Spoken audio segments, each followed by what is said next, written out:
9. mart 2019. Prvi, da kažem, dan nakon otapanja snijegova u Nevesinju, tokom, ja se nadam, intenzivne kampanje koju bi sproveli tokom ove godine na terenima Hercegovine i Bosne.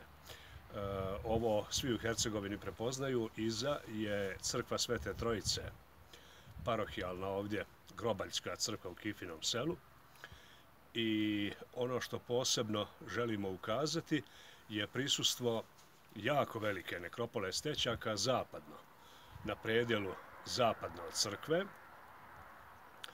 gdje se srećemo sa primjercima tipa sanduka i debelih ploča. Ja bih rekao da dominiraju ploče, ali su u svakom slučaju prisutni sanduci.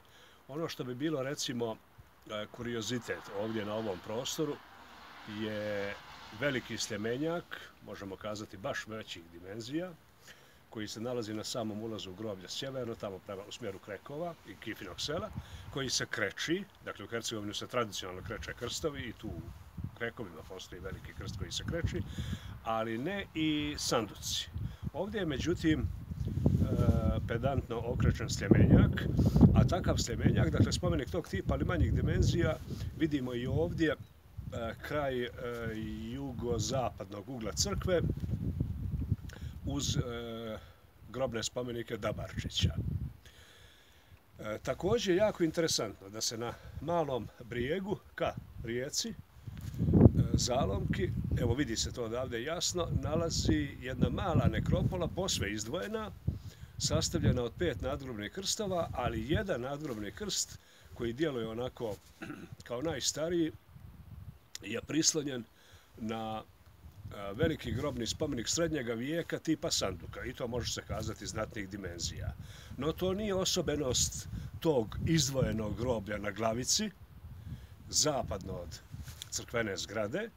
Takav je slučaj i takva situacija i ovdje na samom platovu crkve Svete Trojice, gdje se također nalaze grobni spomenici 19. i 20. vijeka koji se naslanjaju i čak postavljaju na naročito uklesana udubljenja u zapadnim nadglavnim ivičnim dijelovima grobnih spomenika srednjega vijeka. Dakle, to je tradicija u Srba u cijeloj Hercegovini i cijeloj Bosni. Ništa se tu naročito ne viđa. Samo svjedoči o punom kontinuitetu ukopavanja našeg naroda u prostoru porte crkve Svete Trojice, koja je, kako se vidi ovdje u ovom ktitorskom natpisu, koji opet svjedoči jednoj značajnoj pojavi koja je prisutna od 16. vijeka, pa onda u mlađe vijekove, kolektivnog ktitorstva.